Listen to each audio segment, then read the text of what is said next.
Olá, querido aluno, seja muito bem-vindo mais uma vez. Tutor de sala também, seja bem-vindo. Vamos juntos dar continuidade à nossa disciplina, essa disciplina tão gostosa, não é mesmo? Desenvolvimento de pessoas. Olha só o tema da nossa teleaula, educação corporativa e a sua relação com TID ou treinamento e desenvolvimento. Eu sou a professora Ana, vou estar com você essa teleaula para a gente discutir conceitos bem diferentes. Hoje você vai aprender junto comigo conteúdos que a gente não abordou ainda, mas eu acho que você já deve ter ouvido falar. Por exemplo, capital intelectual, já ouviu falar? Gestão do conhecimento. Gestão por competências, a competência certamente você já trabalhou junto comigo, inclusive. Ativos intangíveis. O que será que é tudo isso? Pois é, hoje nós vamos trabalhar esses conceitos, vamos entender o que tem tudo isso a ver com educação corporativa, com treinamento e desenvolvimento. Então participe, envie já suas dúvidas, o seu tutor à distância está lá já posicionado para te ajudar, para receber suas contribuições e hoje nós vamos ter o Kahoot. Então vamos dar uma olhadinha lá no nosso PIN? Veja lá, é o 560265, já vá acessando, 560265, que ao final a gente joga então o Kahoot, tá bom? Bom, então lá no quadro, rapidamente te mostrando o resumo da nossa teleaula, lembrando da nossa competência que é proporcionar o conhecimento a você das estratégias e dos processos para o desenvolvimento de pessoas nas organizações e nós já partimos para a contextualização da nossa aula. Mais uma vez eu quero te levar a pensar sobre algumas ideias iniciais e eu quero que você olhe para você mesmo enquanto profissional lá na empresa que você trabalha, se você já atua ou onde você quer atuar. Você já ouviu falar em educação corporativa?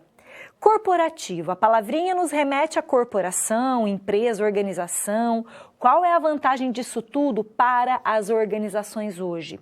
E você já parou para pensar se há diferença entre TID, treinamento e desenvolvimento, e a educação corporativa? E se sim, quais são elas? E o que tem a ver capital intelectual, gestão do conhecimento, gestão por competências, todos esses temas diferentes com treinamento e desenvolvimento e com educação corporativa. Então nós vamos tentar esmiuçar tudo isso a partir de agora. Vamos lá.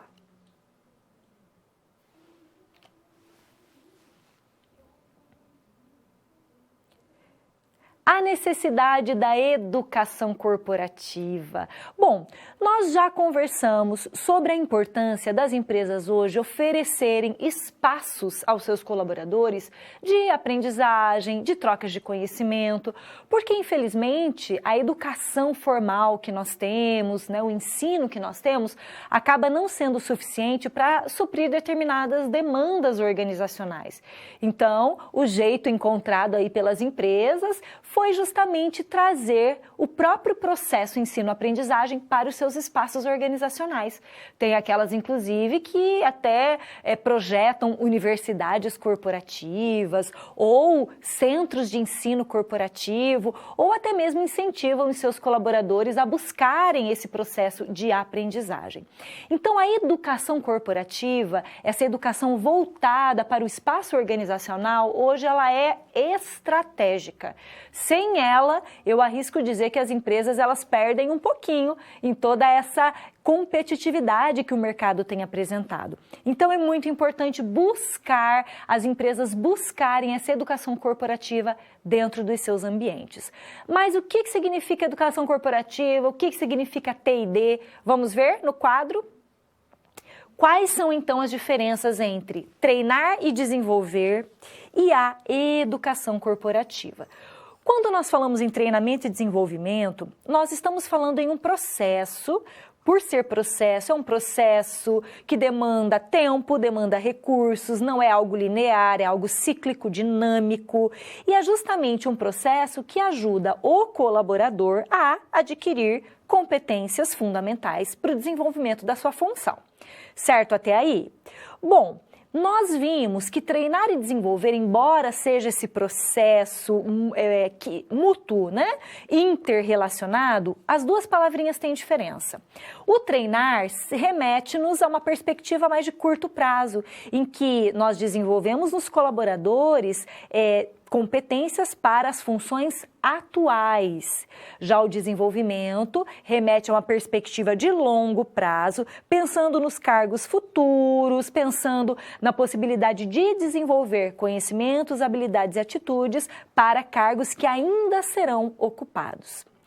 E a educação corporativa, que a gente pode usar a sigla EC, ela é uma proposta mais abrangente e mais estratégica das organizações, porque ela visa ampliar, então, o repertório comportamental dos trabalhadores e, por ser uma proposta mais abrangente, o treinamento e desenvolvimento ele pode fazer parte dessa educação corporativa. Então, veja, de um modo geral, a educação corporativa ela é um projeto mais macro, mais ampliado, mais estratégico e abrangente que engloba, né, dentro desse projeto o treinamento e desenvolvimento. Então, quando uma empresa ela tem uma sistemática de educação corporativa, a gente já pode supor que ela promove, né, propõe aos seus colaboradores programas de treinamento e desenvolvimento. Vamos lá no quadro mais um pouco?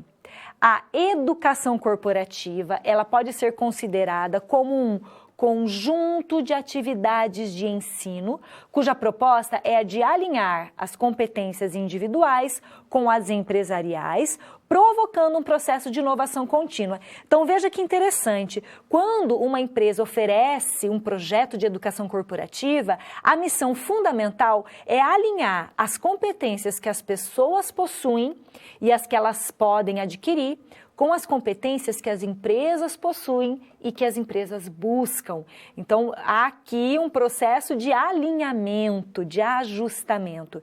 Uma das possibilidades para essa educação corporativa acontecer, uma das ferramentas, pode ser as trilhas de aprendizagem. Você já ouviu falar?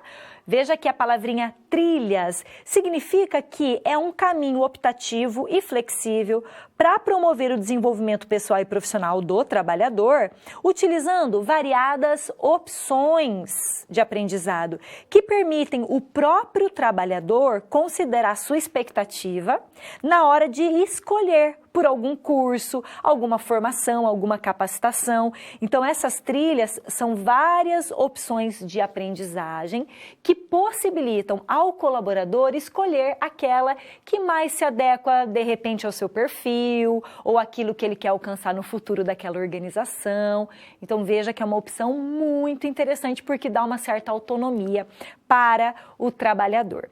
Lá no quadro agora, uma outra forma de manifestar a educação corporativa é justamente a sua unidade de ensino corporativo, que é a universidade corporativa.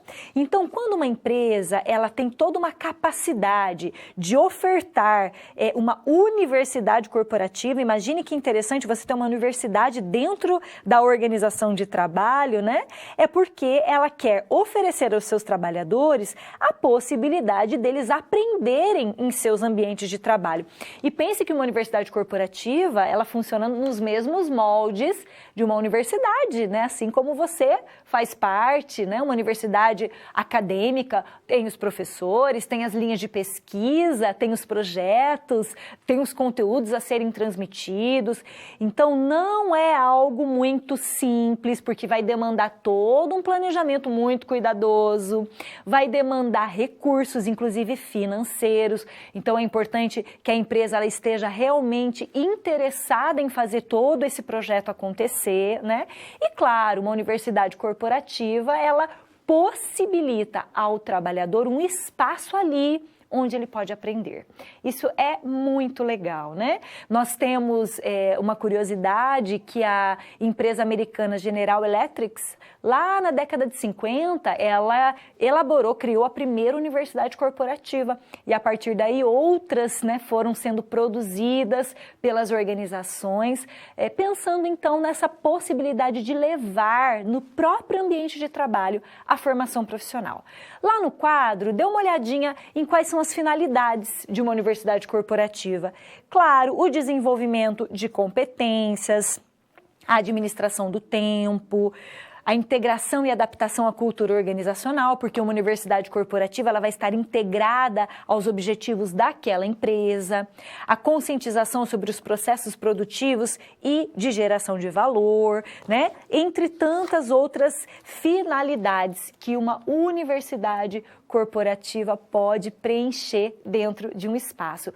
E claro, uma universidade corporativa, para que ela possa ser sustentável, é preciso que a organização tenha um número suficiente de pessoas. Existem pesquisadores que falam que é necessário que a empresa tenha de 1.000 para mais colaboradores, né? Para que assim comporte uma universidade corporativa. Mas é claro que a empresa, se ela não conseguir ter todo esse suporte, ela pode, claro, pensar em lugares, né? Em centros que as pessoas reconhecem como uma unidade de ensino, seja um lugar pequeno, um espaço, mas que as pessoas sabem que ali podem acontecer reuniões, capacitações, formações, e isso já é muito importante.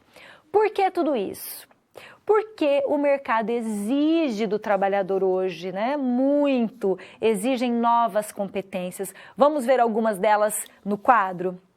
Veja lá as competências individuais hoje exigidas no novo ambiente dos negócios. A gente tem a liderança, que você já sabe, né? Liderar pessoas não é nada fácil, motivá-las, mantê-las com foco. O aprender a aprender aqui é uma competência hoje fundamental. Se a gente está falando de educação, de universidade corporativa, a gente tem que querer sempre aprender. O raciocínio criativo e solução de problemas, ou seja, você lidar com o imprevisto, né? Saber tomar decisões em curto espaço de tempo. A comunicação e a colaboração, nossa, que competência especial essa, porque a gente tem que sempre saber fazer a leitura do outro, conseguir conviver bem com o outro. Conhecimento global dos negócios, quer dizer, eu não posso só saber do meu setor, do meu cargo, mas da empresa de um modo geral. O autogerenciamento da carreira, não esperar só da organização, mas eu também buscar o meu desenvolvimento e, claro, né, o conhecimento tecnológico, ele é fundamental nos dias de hoje. A gente é prova disso, né, que hoje a tecnologia ela facilita tantas coisas e nos ajudam também a buscar esse desenvolvimento, ter ferramentas para cada vez aprender mais. Vamos ao quadro mais um pouco? Então, falar em educação corporativa é pensar, num primeiro momento, num plano estratégico, né? Não dá para fazer programas, ações de educação corporativa se a gente não parar a pensar, ver o que a gente tem, os recursos que são necessários, se as pessoas dão conta, né? Se a empresa possibilita espaços para isso, recursos para isso. Então, é importante esse plano estratégico. Uma grande opção é o ensino à distância, a gente sabe disso, apresenta muitas vantagens, porque além de reduzir os custos, o ensino à distância abrange um grande número de pessoas, a gente sabe disso, flexibiliza horários, proporciona autonomia para o aprendiz, né? Inclusive existem universidades corporativas à distância. E a avaliação dos resultados da educação corporativa, ela pode ser medida por meio do monitoramento da produtividade. Claro, os resultados. É isso que vai interessar, não é para a empresa. Pelo grau de inovação também, o quanto que foi possível criar de novidade, pelo aproveitamento dos talentos, quanto mais se busca desenvolver pessoas, melhor é para a educação corporativa e também pelo acompanhamento da lucratividade do negócio. Falando em lucratividade, uma ferramenta que pode ser utilizada é o ROI de treinamento.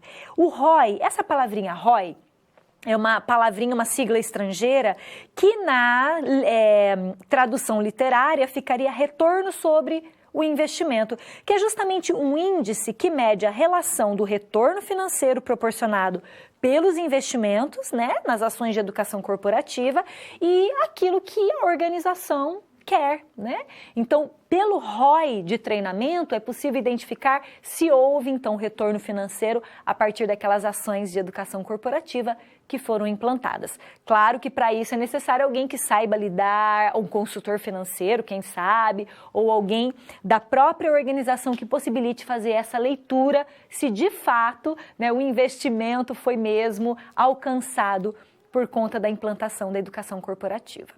Então, com isso, nós encerramos essa primeira parte dos nossos conteúdos.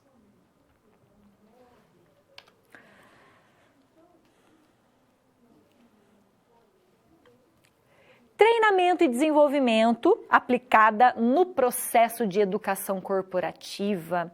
Então, nós vamos começar a adentrar, né, na educação corporativa mesmo. Vamos entender quais as possibilidades que existem aí no mundo dos negócios, que tem a ver com treinamento e desenvolvimento e educação corporativa. Então, vamos conversar um pouquinho lá no quadro. Hoje, o treinamento e desenvolvimento ele está contextualizado ao conceito de educação corporativa, né? Quer dizer, hoje o treinamento e desenvolvimento ele não é mais aquele setor dentro das organizações que só promovem palestras ou que fazem treinamentos pontuais. Não.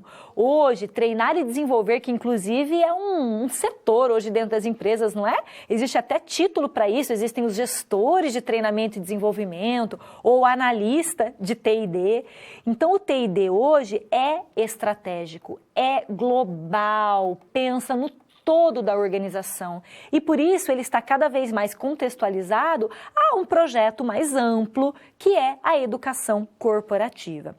E tem levado, né, algumas empresas, então, à criação dos seus próprios centros de ensino, como nós já falamos, a universidade corporativa como exemplo. E a universidade corporativa aqui, ela é o ápice da maturidade de um projeto de educação corporativa. Então, quando uma empresa tem uma universidade corporativa, é porque ela já alcançou aí uma maturidade muito grande com relação a esse projeto.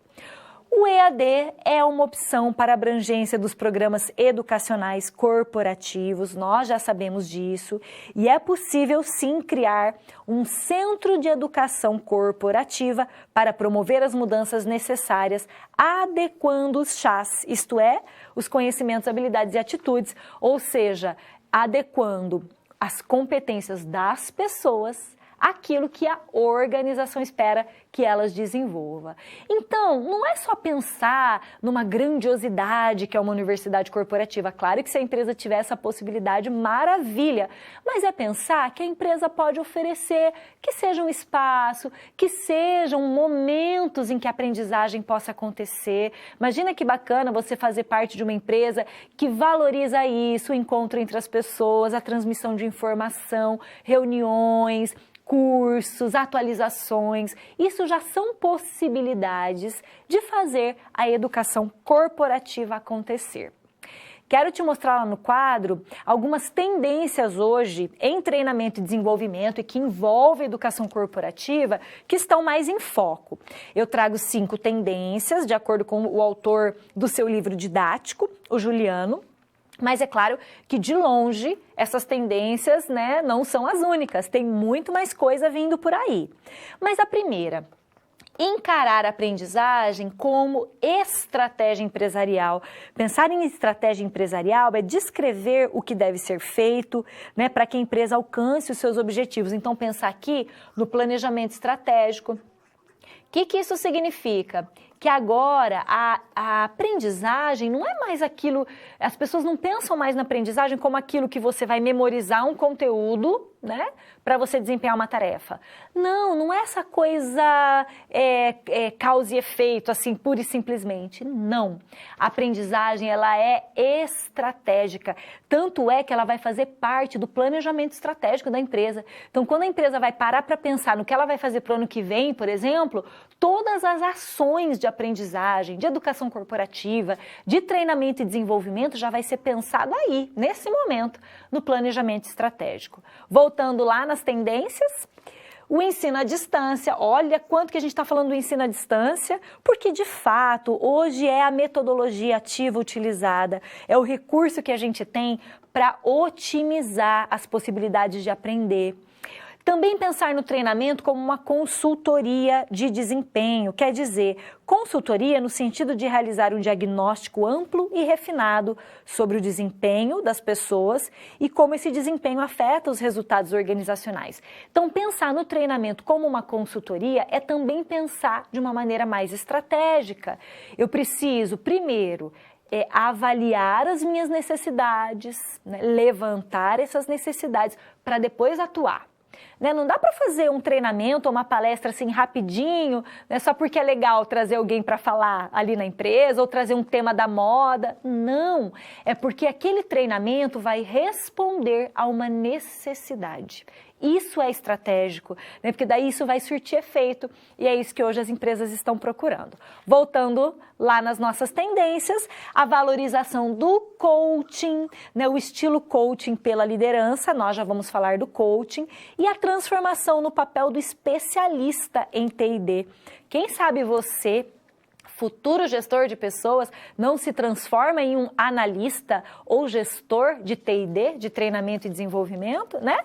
Então, hoje, o papel do especialista em T&D, mais uma vez, a professora vai usar a palavra, é um papel estratégico. É aquela pessoa que vai estar lá do lado do diretor, lá do lado do gestor, elaborando os próximos passos, ajudando na confecção do planejamento estratégico. É uma pessoa que vai transmitir confiança, que vai ajudar a tomar as decisões importantes para a empresa, que vai ter diálogo com a alta direção e com os demais colaboradores.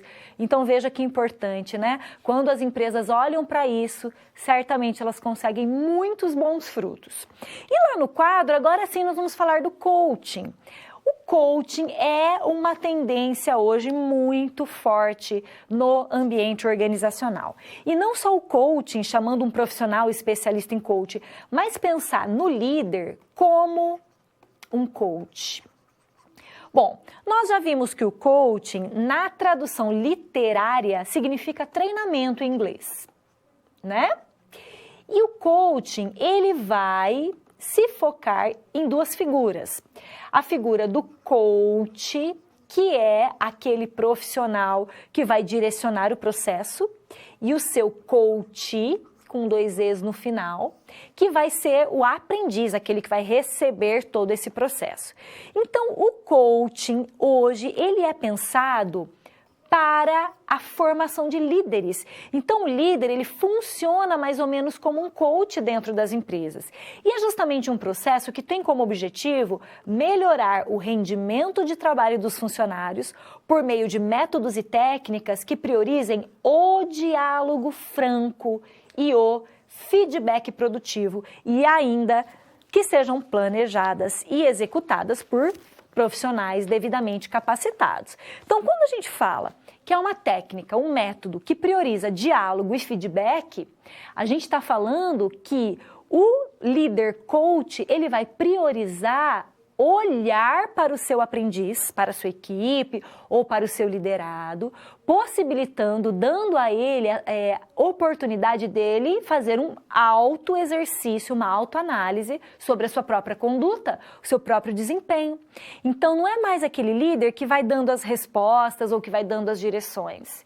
É um líder que dá perguntas e boas perguntas, para que o próprio liderado comece a enxergar novas possibilidades, novos caminhos, observar a si mesmo aquilo que ele precisa melhorar, aquilo que ele já é bom e ele precisa aprimorar. Então é mais ou menos essa filosofia do coaching que hoje as empresas estão adotando para formar os seus próprios líderes. Mas é claro que isso não é fácil de se fazer, como nós vimos ali, precisa de gente capacitada, precisa do próprio líder passar por uma formação como essa, porque é uma mudança, inclusive, de mentalidade, não é uma mudança, muitas vezes aquele líder mais rígido, mais formal, ele vai ter que aprender a fazer de um outro jeito, né? Ajudar o seu liderado a crescer pelas suas próprias vontades, as suas próprias pernas, né? Como dizem. Mas, claro, recebendo o apoio e o suporte do seu líder. Então, fechamos mais um conteúdo.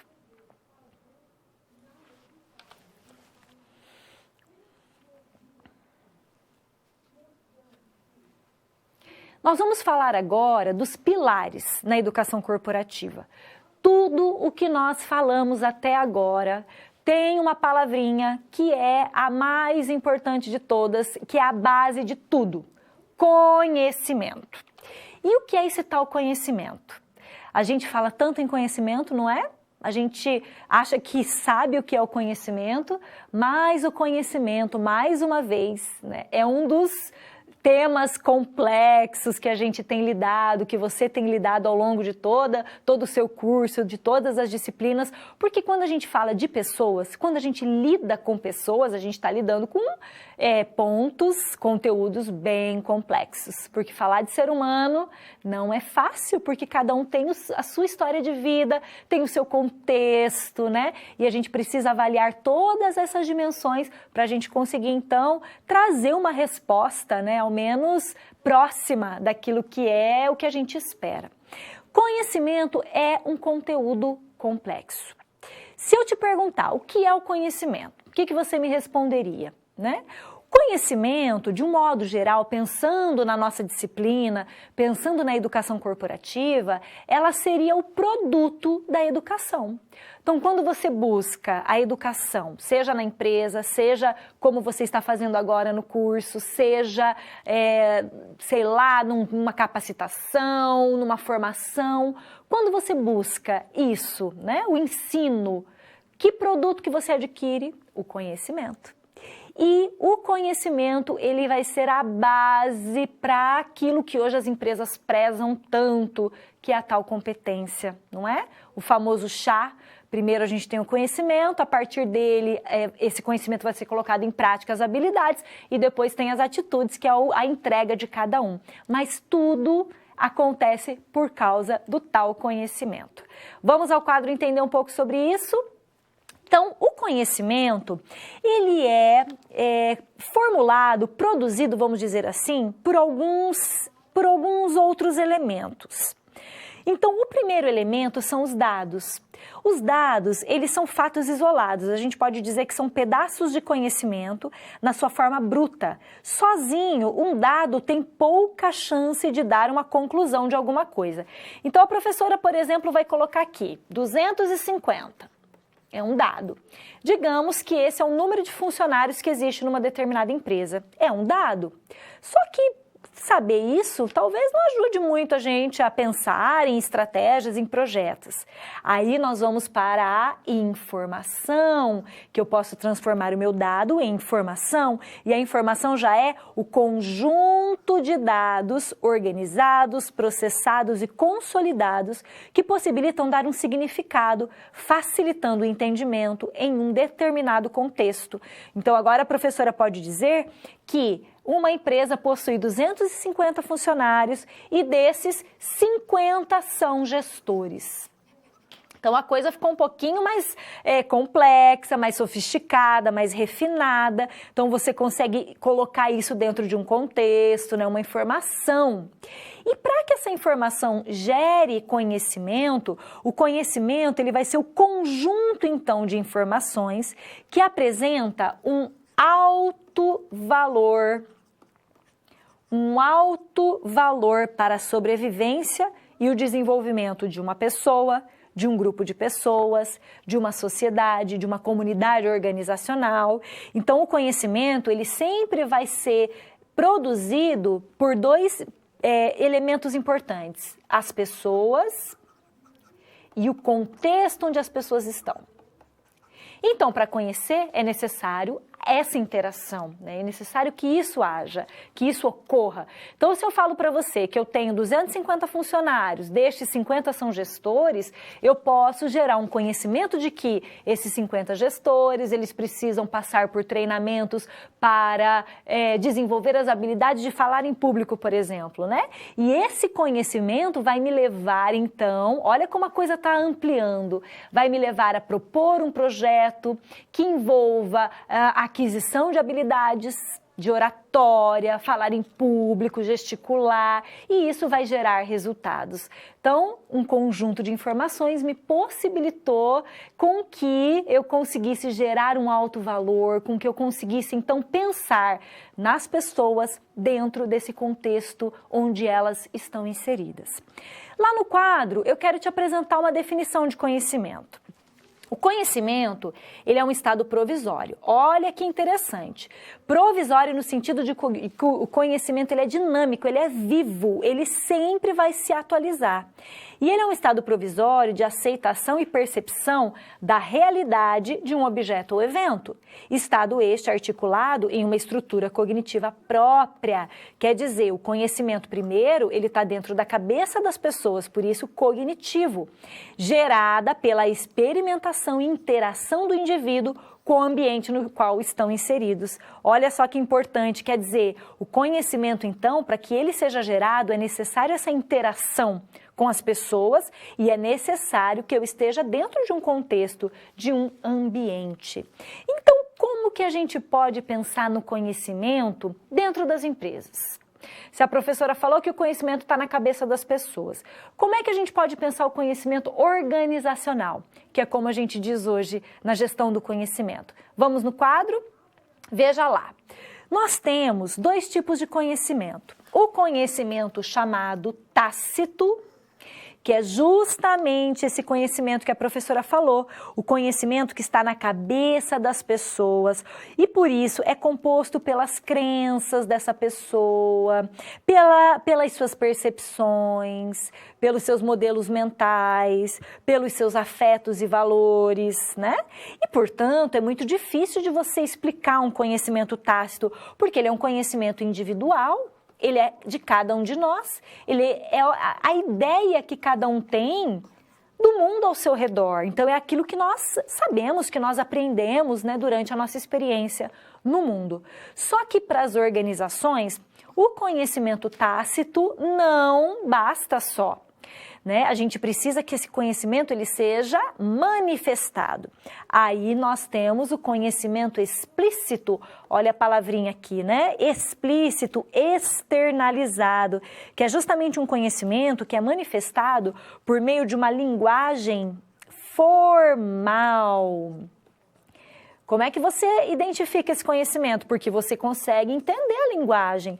A professora está usando a comunicação oral, verbal, mas nós temos o nosso intérprete de Libras, né? E para aqueles que precisam utilizar a Libras, né? É um conhecimento explícito, formal, né? E esse conhecimento, ele vai nos ajudar a produzir rotinas, prescrições, manuais, que são tão importantes para as empresas e, portanto, é um conhecimento que pode ser compartilhado. Olha só que interessante, o conhecimento tácito, esse que está na cabecinha da gente, uma vez colocado para fora, quando você conta uma ideia para alguém e essa pessoa gosta da sua ideia, coloca no papel, começa a pensar ela de uma forma mais sistemática, uma linguagem mais formal, né? Você gera um conhecimento explícito e esse conhecimento explícito, uma vez sendo compartilhado, ele gera novamente o conhecimento tácito. Nossa, que coisa feia que a professora fez aqui, né? Era para ser uma espiral, que é a espiral do conhecimento, porque o conhecimento ele é vivo, o conhecimento ele é dinâmico, o conhecimento não para. E é justamente o conhecimento organizacional, esse manifestado, esse externalizado, que vai ser utilizado pelas organizações. Então imagine, quando as organizações perdem alguém que sabia muita coisa, né? Essa pessoa, muito das suas ideias ficaram na cabeça, não foram manifestadas, não tinha algo ali para, sei lá, externalizar aquilo, um projeto, um manual que isso pudesse ficar registrado. Quando essa pessoa vai embora, infelizmente é um conhecimento valioso que se perde. E como fazer com que isso se mantenha na organização? Olha a resposta lá no quadro. Gestão do conhecimento. para a gestão do conhecimento, se faz necessário, então, estabelecer um processo sistemático para adquirir, organizar e comunicar conhecimento, tanto tácito quanto explícito, para todos os envolvidos na organização, possibilitando serem mais eficazes e produtivos em seu trabalho. Então, o conhecimento ele precisa ser gerido. Ele precisa ser cuidado, senão ele vai embora e a organização não consegue se beneficiar desse bem tão precioso que é o conhecimento. Então agora vamos para o próximo.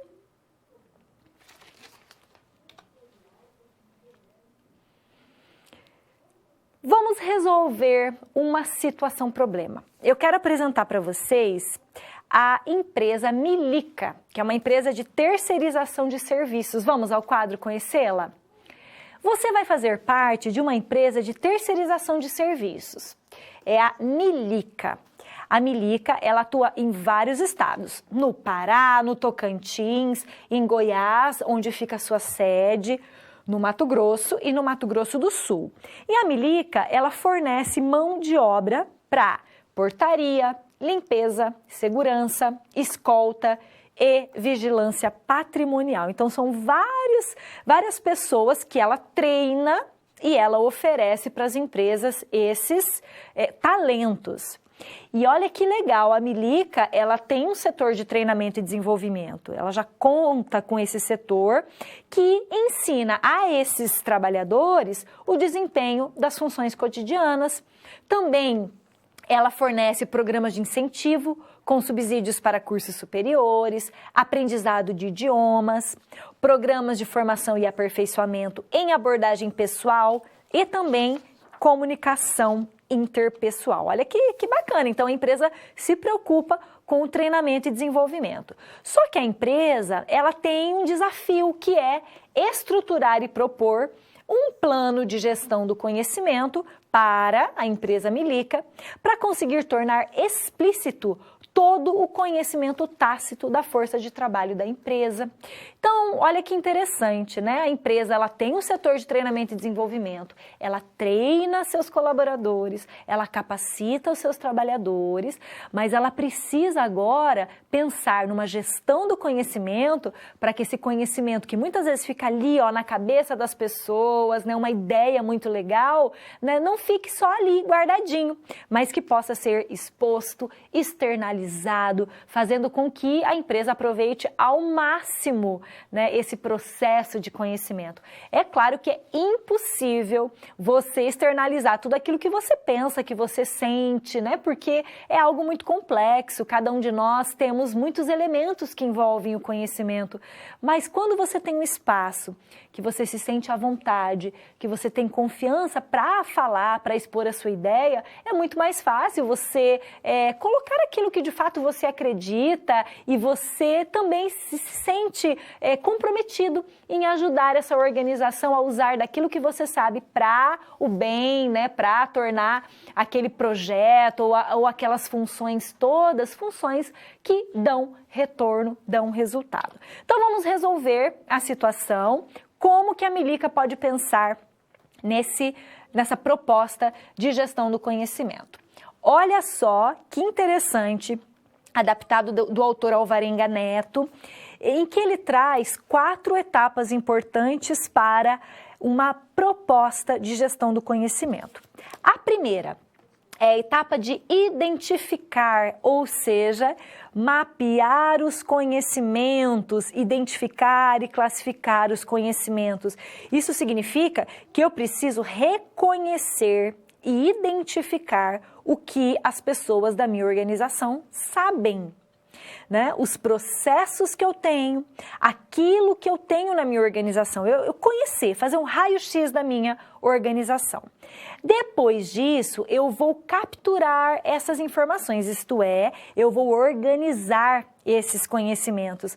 Como? Padronizando, elaborando formulário, por exemplo, fazendo códigos, às vezes um código de ética. Aqui a gente pode pensar numa descrição de cargo, em que eu faço um formulário em que eu posso colocar lá as informações importantes de cada cargo, né? Digitalizo documentos que antes eram documentos à mão, né? De repente a empresa é mais antiga, aí eu digitalizo para que fique bonitinho num banco de dados. Isso, então, é organizar os meus conhecimentos. A partir dessa organização, eu vou armazenar, proteger. Proteger aqui não significa que eu vou guardar as 7 chaves, não. Proteger é colocar num banco de ideias, num banco de dados, definir uma política, né, para que a pessoa possa ter acesso a esse banco de dados, né, para que então as pessoas saibam onde buscar esse conhecimento. E aí, por fim, depois de tudo isso organizadinho, aí sim eu vou disponibilizar, compartilhar. E para compartilhar os conhecimentos, eu preciso também criar espaços em que isso aconteça. Então é muito importante as pessoas saberem que elas têm acesso a esses bancos de dados, ou montar, elaborar reuniões, encontros para as pessoas poderem compartilhar desses conhecimentos, né?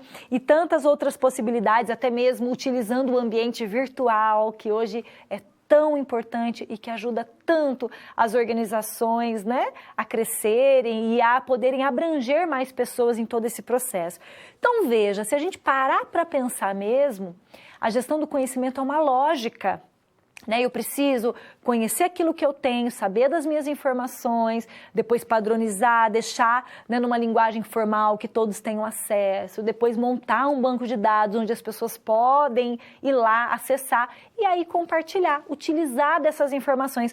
Lembrando que isso é um ciclo, não para, né? Sempre novos conhecimentos vão surgir a partir daí. E agora é a hora de você enviar as suas dúvidas para nós, tá? Então, tem dúvida, alguma pergunta, alguma contribuição? Vamos lá, agora é o momento. Vou dar um minutinho então e já já nós voltamos.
Nossa, pessoal, eu tô tão feliz com as perguntas de vocês, perguntas muito boas. Ó, se não der tempo da professora responder, a gente pode conversar depois na aula atividade, tá bom? E tem os outros momentos também. E ó, lembrando do seu livro didático, tá? É um livro muito bacana, tem lá informações mais detalhadas, então vale a pena ler com atenção. Polo de Itajubá, um beijão para vocês. Professora, a gestão do conhecimento deve considerar, além das competências das pessoas que compõem a organização, também as suas redes de interações? Eu gostei tanto dessa pergunta porque o conhecimento, ele se dá por meio da interatividade. É muito complicado você conhecer sem a interação, porque nós somos seres sociais. Então, vocês estão cobertos de razão, sim, né? Com certeza a gestão do conhecimento, quando essa rede de interação ela é cada vez mais ampliada, efetiva, estimulada, muito mais conhecimento se gera, tá? Parabéns! E eu acho que, de novo, mais uma do Polo de Itajubá. Professora, converter conhecimento tácito para tácito. Por que vocês falaram isso? Existe o conhecimento tácito, é aquele que está na nossa cabeça, e ele pode se transformar num conhecimento tácito socializado, quando você fala uma ideia, né, para alguém ali do grupo. E esse tácito compartilhado, você pode se tornar ele explícito, né? Requer um maior esforço devido às questões subjetivas e cognitivas? Pois é, o que a gente falava, o conhecimento tácito tem a ver com aquilo que é seu, que é das suas crenças, dos seus modelos mentais, da sua forma de enxergar o mundo, né? Então, claro, às vezes as pessoas elas têm dificuldade de expressar aquilo que elas sabem, porque de repente elas são pessoas que não tiveram contato, talvez, com um ambiente em que proporcionasse elas expressarem isso de uma maneira mais efetiva, ou porque elas não tiveram oportunidade, ou porque elas próprias, como pessoas, sentem um pouquinho mais de timidez em trazer aquilo que elas sabem, aquilo que elas conhecem. Então, são N as razões, né, de que as questões subjetivas e cognitivas podem ser aí obstáculos na externalização de conhecimento tácito. Então, sim, pode existir isso. Então, quanto mais a pessoa for submetida a processos de aprendizagem, cada vez mais ela vai tendo interação, que é o que vocês também trouxeram. Quando ela tem um ambiente que ela se sente confortável, isso é fundamental, que ela tem confiança, é muito mais fácil ela expor algo que ela acredita, que ela entende, que ela concorda, né? Que ela acha que é ou não é, ou trazer alguma coisa que ela não concorda, ou perguntar como é que é isso, como é que é aquilo. Não é assim que a gente aprende, não é assim que as ideias vão sendo formuladas. Então, se as pessoas elas acabam tendo essa dificuldade de expor por N razões, o conhecimento também acaba sendo prejudicado, tá? Então, olha quantas perguntas boas vocês trouxeram, viu? Parabéns! Vamos continuar nossa conversa? Vamos lá?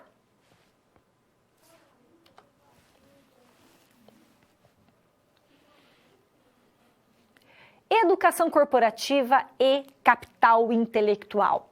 Eu sei que muitos de vocês têm um pouquinho dessa dúvida, né? Poxa, a gente falou em gestão do conhecimento, aí já vem capital intelectual. O que é isso, né? Na verdade, são conceitos diferentes, mas eles têm muita conectividade entre eles, né? Muita relação. Então, a gestão do conhecimento, que é esse conhecimento que a gente tem, que a gente busca armazenar e compartilhar nas organizações, de alguma maneira vai formar esse capital intelectual. O que é o capital intelectual? Muitas pessoas acham que falar em capital intelectual é falar nas pessoas, né? Não está errado, mas não é só isso. O capital intelectual, ele é a soma dos conhecimentos de uma organização. E esses conhecimentos são chamados de bens intangíveis. Já já nós vamos chegar lá. O que é importante você saber agora? Como a gente fala que capital intelectual é a soma, né, desses conhecimentos, eles podem ser pensados em 3 pilares, em 3 tipos. O primeiro é o capital estrutural. Então, como que esse conhecimento ele pode ser também encontrado? Nos processos da organização, nas diferentes gestões. Quando você tem, por exemplo, informatização na tua empresa, os softwares, né, esses bancos de dados todos, tudo isso é conhecimento, não é? É o capital estrutural. Mas nós temos também o capital humano. Aí sim nós estamos falando das pessoas, que são os seus conhecimentos, habilidades, atitudes, talentos, ideias. Mas nós também não podemos esquecer que existe o capital relacional, que é o terceiro tipo de capital intelectual. O relacional diz respeito justamente ao que o Polo de Itajubá comentou, a rede de relacionamento com o cliente, fornecedor, com a comunidade de um modo geral. Então, todos esses conhecimentos somam o que nós chamamos de capital intelectual. Então, não é tão simples assim, não é? Veja no quadro. O capital intelectual, então, diz respeito à formação e valorização dos ativos intangíveis de uma organização. Quando a gente fala em ativo tangível, aquilo que é tangível é aquilo que pode ser medido, você pode pegar, você pode apalpar. O que é intangível, que você não pode medir, pelo menos quantitativamente, não pode pegar, né? Então, ativos intangíveis consistem em tudo aquilo que não pode ser contabilizado de maneira concreta. Assim, o capital intelectual de uma empresa é composto pelas suas patentes, as suas pesquisas, pelos seus processos, pelas habilidades dos seus colaboradores, os conhecimentos que eles têm, as ideias, os talentos, as suas tecnologias ao capital estrutural, as informações, os conhecimentos, entre tantos outros, direitos autorais, né? Uma ideia nova, uma inovação. Então, veja, o capital intelectual é formado por esses ativos intangíveis, que é aquilo que você não consegue medir, pelo menos essa medida que a gente faz quando a gente pega um objeto e mede com a régua, né? Não dá para medir dessa maneira o ativo intangível, porque ele carrega muitas condições, né? Um conhecimento, por exemplo, uma ideia que você traz, não dá para medir com a régua, não é verdade? Né? Mas uma ideia, quantas coisas novas podem ser geradas a partir de uma ideia que estava na sua cabeça, que você externalizou, alguém lá na empresa achou bacana, vamos pensar num projeto, aí aquilo já é levado para outras pessoas, para clientes, e aquilo vai se ampliando, vai trazendo resultado. Então, veja, capital intelectual tem a ver com esses ativos intangíveis, que, por sua vez, está diretamente ligado à gestão do conhecimento. Vamos lá no quadro para você entender como é que funcionam os ativos intangíveis. Veja lá. Os ativos intangíveis, eles apresentam 3 características. Olha só como não é simples assim. A primeira é a singularidade, que é a exclusividade. Um ativo intangível, ele é difícil de copiar. Um conhecimento, uma ideia, né? Sei lá, um talento, uma inovação dentro da empresa é difícil porque envolve milhões de coisas, né? Não é como a professora comentou, às vezes até um exemplo banal, mas ajuda a pensar. Não é como um objeto que você consegue medir, ver a cor, né? Cheirar, não é? Não, ativo intangível, ele é difícil de copiar. Da mesma maneira, ele apresenta uma não rivalidade, quer dizer, ele pode ser usado simultaneamente de várias maneiras. O conhecimento se usa de infinitas maneiras, até mesmo a logo de uma empresa, a sua marca, pode estar em vários lugares ao mesmo tempo, por exemplo, né? E também a capacidade de escala. Quanto maior for a aplicação de um ativo intangível, mais o investimento nele vai sendo diluído e maior vai ser o retorno. Quer dizer, você consegue abarcar muitas coisas. Isso significa que quanto mais você usa, mais você tem. É isso que acontece com o conhecimento, por exemplo. Por isso que não dá pra gente guardar o conhecimento pra gente. Porque quanto mais a gente manifesta, quanto mais você usa, compartilha, mais outros conhecimentos são gerados a partir daí. No quadro, veja lá os pilares do capital intelectual. Veja como tem bastante relação com a gestão do conhecimento. Um pilar, o registro das práticas, quer dizer, eu preciso saber aquilo que a minha organização faz, registrar as práticas de cada colaborador, as atividades, os processos. Aqui a gente está falando do conhecimento puramente explícito. Aqui, um exemplo muito legal é a descrição de cargos, né? Onde eu tenho as funções, as atribuições, as competências exigidas em cada cargo. Depois, um outro pilar é disseminar as lições aprendidas, quer dizer, otimizar a utilização dos recursos, né? Então, eu falo, eu compartilho aquilo que eu aprendi, de repente, numa experiência, né, que eu tive. Então, otimizar esses recursos, muitas vezes, é você fazer, por meio daquilo que você já conhece, pensar em coisas diferentes. Então, disseminar essas lições, disseminar esses novos modos de fazer. Perpetuar a inovação. Isso é tão interessante que quando há na organização a valorização do conhecimento, a valorização desse capital intelectual, a inovação ela vai sendo algo natural, espontâneo. Então, é uma prática, a prática inovadora, ela vai sendo naturalmente, né, incorporada, ela vai se perpetuando, né? As pessoas gostam de falar aquilo que elas têm de ideia, aquilo vai sendo colocado, vai sendo compartilhado, isso vira uma prática espontânea. Um outro pilar é a integração entre equipes, e aí é fundamental, como vocês muito bem falaram, o Polo está de parabéns, a interação. Aqui a gente lembra das reuniões, dos encontros, das formações, das capacitações e tudo mais que envolve, inclusive, T&D. E, claro, o pilar fundamental de tudo, compartilhar o conhecimento, criar uma estrutura, armazenar esse conhecimento para que ele possa ser facilmente acessado, e as pessoas podem compartilhar, podem usar e abusar do conhecimento, ler junto, pensar diferente, fazer diferente, né? Porque o conhecimento também implica na prática, no saber fazer, como nós já sabemos. Então, com isso, fechamos mais um conteúdo.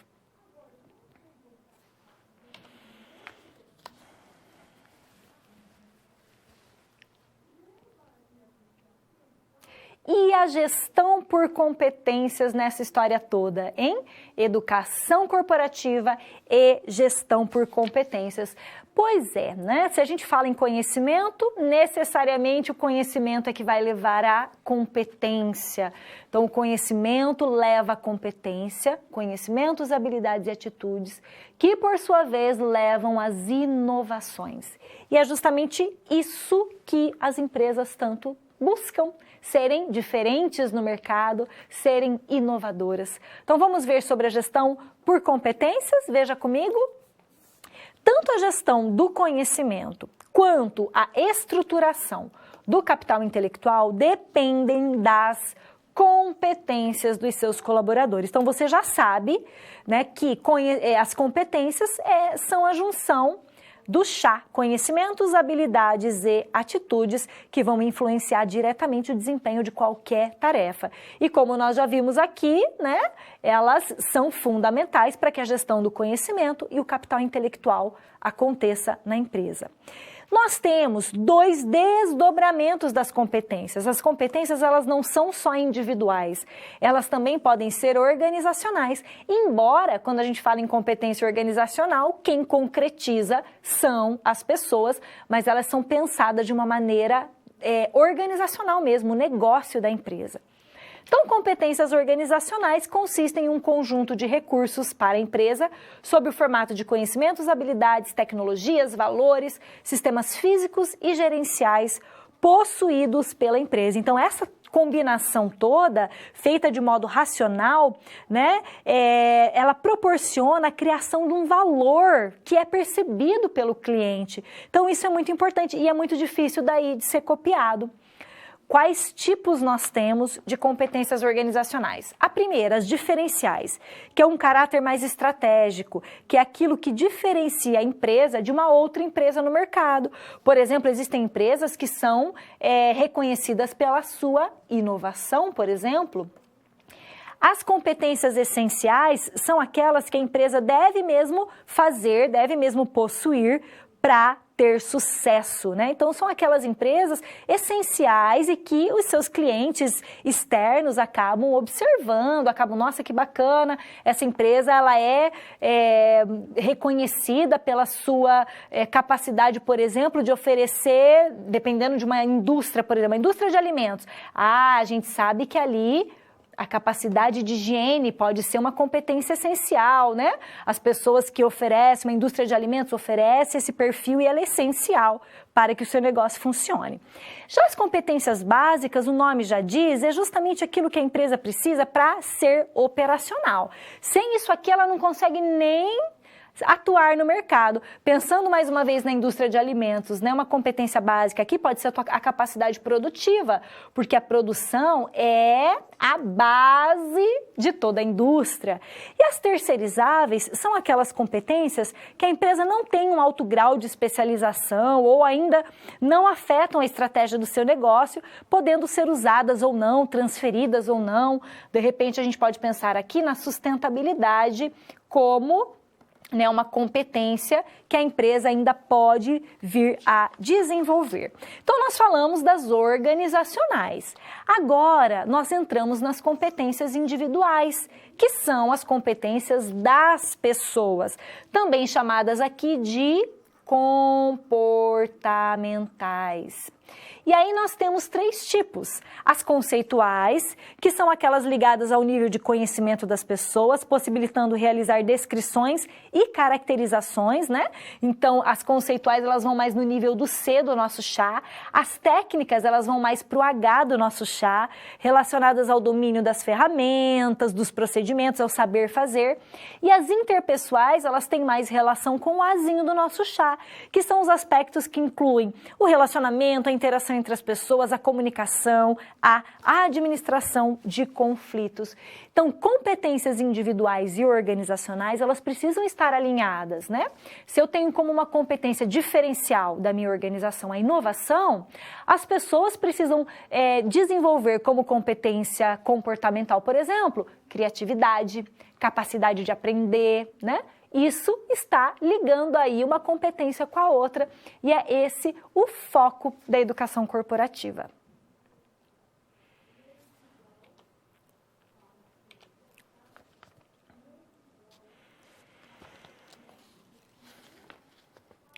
E a gestão por competências, ela pode ser pensada por meio de um mapeamento, isto é, como que isso pode ser identificado dentro da organização. Vamos dar uma olhadinha no quadro, veja lá. No contexto da gestão de pessoas, a competência diz respeito, então, à descrição de um conjunto de comportamentos necessários para o desempenho de um grupo de funções estabelecidas em uma descrição de cargo. Então, aqui a gente está falando mais da competência individual, né? Que é justamente aquela competência que a gente consegue identificar numa descrição de cargo. Mas é claro, lembrando que ela vai estar em consonância com a organizacional. E nós temos aqui a autora Maria Rita Gramina, ela vai falar para nós de algumas competências que ela chama de suporte. Olha só que interessante, que são as competências, né, que diferenciam positivamente o perfil de um profissional. Então, ela fala de 2 tipos de competências de suporte. Um é a cultura da qualidade, que é quando esse colaborador ele tem a orientação para satisfazer as necessidades ou superar as expectativas dos seus clientes, tanto internos quanto externos. Então, aqui, pensando na qualidade daquele negócio. E a segunda, o autodesenvolvimento e a gestão do conhecimento, que é justamente a consciência do colaborador sobre as necessidades de desenvolvimento e o investimento de tempo e energia para sempre continuar aprendendo. E como avaliar se um colaborador incorporou essas 2 competências? Por meio dos indicadores. Os indicadores, eles dão a possibilidade de você ter um índice e saber se aquele resultado foi alcançado.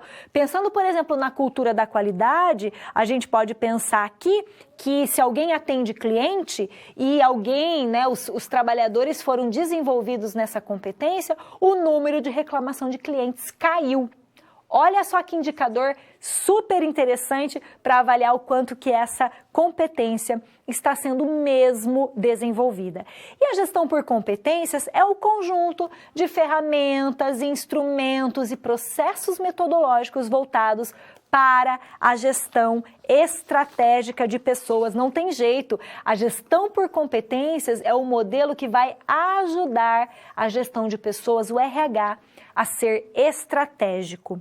Quais são as contribuições da gestão por competência? Elevar a produtividade no trabalho, claro, criar um ambiente de trabalho participativo que estimula a motivação, maior comprometimento, foco nos resultados, porque você vai conseguir identificar os índices que melhoraram, fortalecer o nível das gerências, fortalecer as equipes de trabalho de um modo geral e, claro, criar um diferencial para a empresa, né? Porque o diferencial ele só vem quando você dá a oportunidade das pessoas terem ideias e pensarem, né, para além daquilo que elas sabem.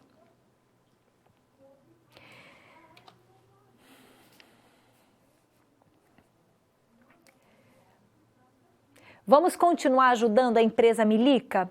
Vamos agora pensar em como estruturar uma gestão por competências lá na empresa. Acompanhe comigo. Vamos continuar ajudando a empresa Milica e ainda sobre a proposta de estruturar e propor um plano voltado à gestão do conhecimento, tanto a gestão do conhecimento quanto a estruturação do capital intelectual, eles dependem das competências das pessoas. Você lembra disso?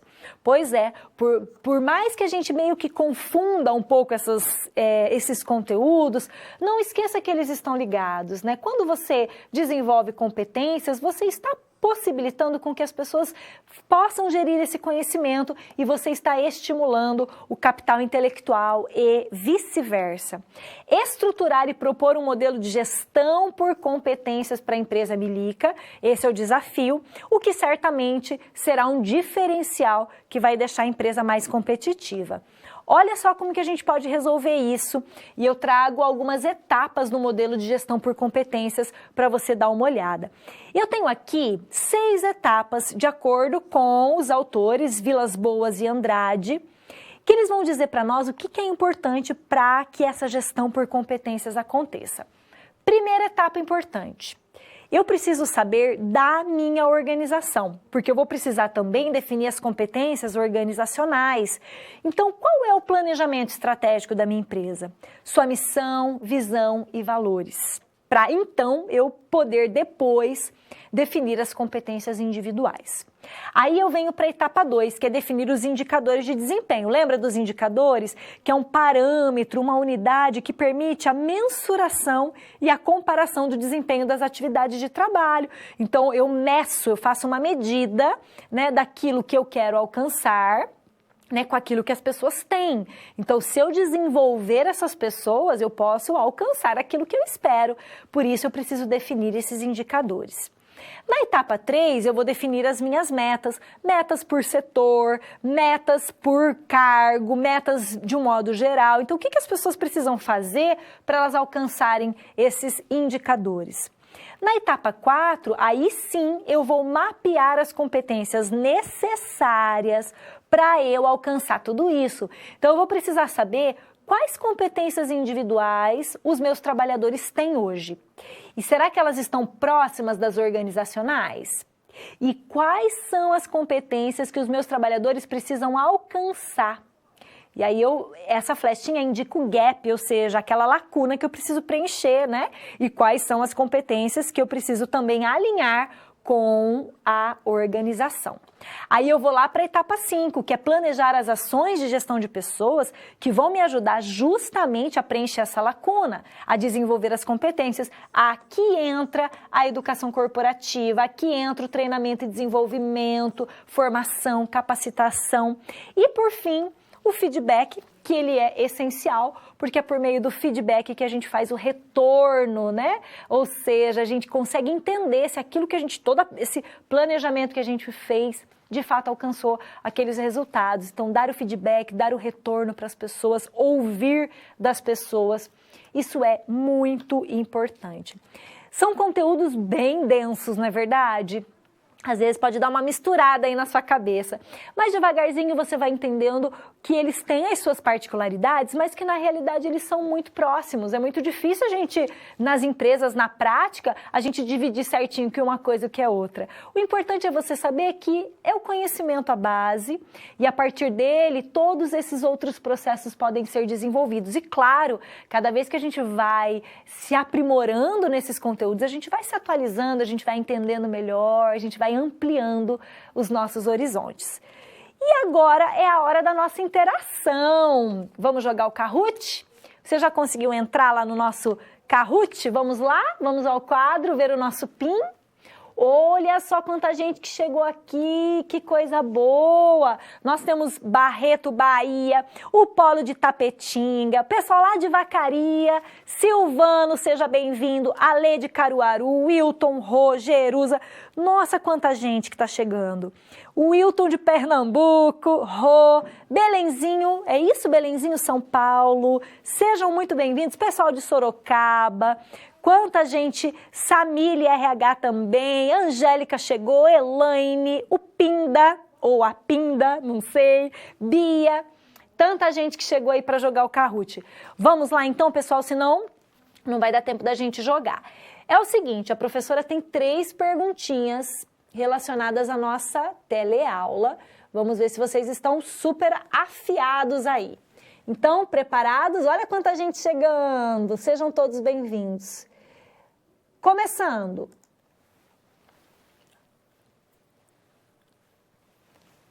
Vamos lá. Uma tendência em T&D é... Nossa, a gente falou isso lá no comecinho, hein? Será que é o ensino tradicional? Será que é a valorização do estilo operacional? É a aprendizagem como estratégia? Ou é o papel limitado do especialista em T&D? Essa tá fácil, pessoal? Lembra daquelas 5 tendências que a gente comentou lá no comecinho da aula? Pois é, tá acabando o tempo. Olha quanta gente, que bacana. Olha, 90, quase 100 pessoas, não acredito. Opa, muito bem, a maioria acertou. Pessoal, a tendência hoje é usar a aprendizagem como estratégia, lembra? Colocar aprendizagem no planejamento estratégico da empresa. Então, parabéns, tá? Se vocês colocaram aqui papel limitado, não é nada limitado não, muito pelo contrário, é ampliado. Vamos ver quem que tá? Ana, você está na liderança. De onde você é, Ana? Nikit vem na sequência. O João de Formosa, João. A Alana, eu acho que é isso, e Gabi em 5º lugar. Vamos à próxima pergunta, preparados? Essa é de verdadeiro e falso, pessoal. A proposta da educação corporativa é alinhar as competências individuais com as organizacionais. O falso é o vermelhinho, o verdadeiro é o azulzinho. Falso ou verdadeiro, gente? É falso ou verdadeiro essa afirmação? Essa tá fácil, né? Ó, o tempo tá acabando. Essa foi mais curtinha. A professora colocou só 20 segundinhos. Opa, muito bem! Só 20 acharam que é falsa. Sim, é mais do que verdadeira. A educação corporativa tem como foco alinhar as competências individuais com as organizacionais. Parabéns! Vamos ver quem que... Gabi, você ultrapassou a Ana, você está em 1º lugar. Beth de Campinas em 2º. H é o 3º. A Ana tá lá em 4º. E, opa, Pinda, o RH tá aqui também. Bom, falta a última perguntinha. Um tipo de competência organizacional. Falamos faz pouquíssimo tempo sobre isso. São as comportamentais? São as competências conceituais? As interpessoais ou as diferenciais? Qual seria um tipo de competência organizacional? O tempo está acabando, vamos lá, pessoal, rápido, rápido. O Kahoot também conta muito tempo, né? Acabou o tempo, as competências, olha, vocês erraram. A professora agora ficou triste. Não, gente, ó, competência organizacional. Lembra, competência organizacional tem a ver com o negócio da organização. As comportamentais, conceituais e interpessoais são as competências individuais do sujeito, da pessoa. As competências diferenciais são as únicas aqui organizacionais, né? Que são aquelas que diferenciam uma organização da outra. Por exemplo, a inovação, a capacidade de inovar ou a sustentabilidade pode ser uma competência organizacional. Mas a professora entende porque pode confundir mesmo. Vamos lá, por isso que vocês têm que estudar, hein? Opa, Gabi, você foi a nossa primeira colocada. Hanna de Tocantins em 2º lugar. Belenzinho, São Paulo em 3º. Gabi, parabéns, você foi a nossa líder aqui no Kahoot, ó, palmas para você. Eu só quero saber de onde você é, tá? Faz favor de enviar para nós de onde você é. Hanna Tocantins, parabéns. E Belenzinho, São Paulo, que foi a nossa medalha de bronze. Muito bem, pessoal, que coisa boa poder receber de vocês, né, essa energia, vocês... E ao mesmo tempo a gente aprende, né? Porque daí a gente brinca e aprende ao mesmo tempo. Bom, tem aí uns minutinhos para eu responder algumas perguntinhas. Vamos lá, me enviem, que daqui a pouquinho a gente volta.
Pessoal de Água Boa, Mato Grosso, um beijo enorme para vocês.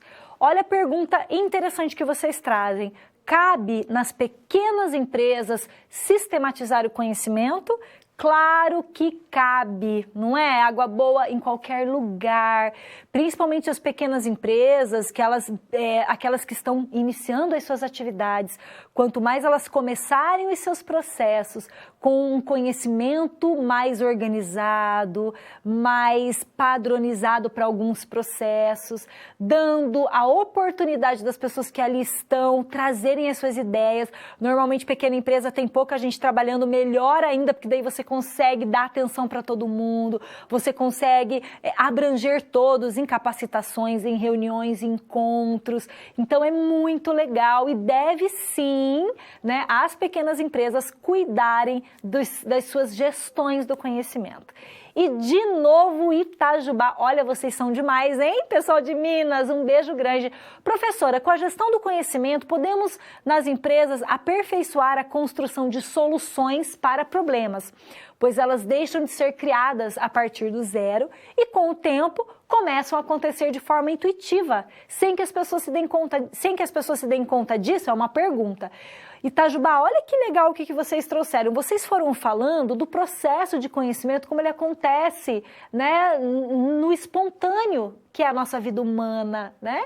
Então, quando você tem uma ideia, e como é que surgem as ideias? Das nossas interações, das nossas experiências, das nossas vivências, do dia a dia lá na empresa, da conversa com um amigo muitas vezes, lendo uma notícia, uma reportagem, um livro. Não é assim que surge?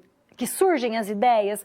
Pois é, as ideias, elas também são um processo afetivo, um processo de intuição, sabe? Não é aquilo que a gente pode dizer que é puramente lógico, racional, porque os afetos estão ali também. Então, a intuição é mais ou menos aquela capacidade sua de ligar, né, aqueles elementos afetivos, às vezes até uma experiência que você viveu com uma prática que você está fazendo agora, né? E você transformar aquilo em um conhecimento que é válido para aquele momento, para aquele contexto. Então, sim, é possível que o conhecimento ele possa acontecer de uma maneira tão espontânea, tão intuitiva, que as pessoas nem deem conta.